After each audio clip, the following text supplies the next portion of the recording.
అపర్ణని మరో ఆప్షన్ లేకుండా చంపేసేయాలని గట్టిగా నిర్ణయించుకుంటారు రాహుల్, రుద్రాణి. అలా అపర్ణ చనిపోయింది అంటే రాజ్ డిప్రెషన్‌లోకి వెళ్ళిపోతాడు. ఆ నేరం కావ్య మీదకి పడిపోతుంది. ఒక్కసారిగా కంపెనీ మొత్తం డీలా పడిపోతుంది. అప్పుడు కంపెనీ మొత్తం నా చేతికొస్తుంది. ఆఫీస్ బాధ్యతలన్నీ నాకే వస్తాయి. ఈ ఆస్తి మొత్తం నాకే వస్తది అన్నట్టు ఇద్దరు ప్లాన్ చేసుకొని ఇక అపర్ణ రోజు వేసుకునే బీపీ టాబ్లెట్‌లని మార్చేస్తుంది రుద్రాణి. మరలా ఏం తెలియనట్టు అందరిలో వచ్చి నిల్చొని, "వదినా, నేనే ఉండేదాన్ని నీ తోడు. కానీ నీ ముద్దుల కూతురు ఉంటాది అని చెప్పావు కదా!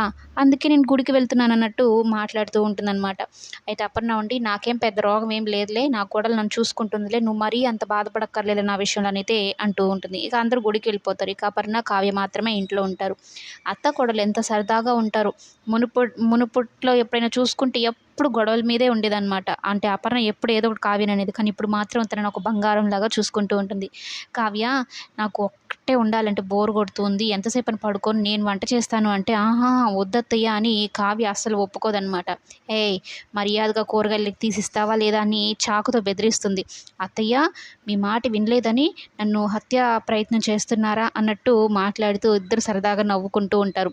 "అయ్యో! ఇది చాకా, చూసుకోలేదని" అట్లకాడ తీసుకొచ్చి, "మర్యాదగా కూరలు తీసిస్తావా లేదా? నేనే వంట చేస్తాను ఈరోజు" అనుకుంటూ అత్తాకోడళ్ళిద్దరూ సంతోషంగా, సరదాగా ఒకరికొకరు కలిసిపోయి వంట చేసుకుంటూ ముచ్చట్లు పెట్టుకుంటూ ఉంటారు.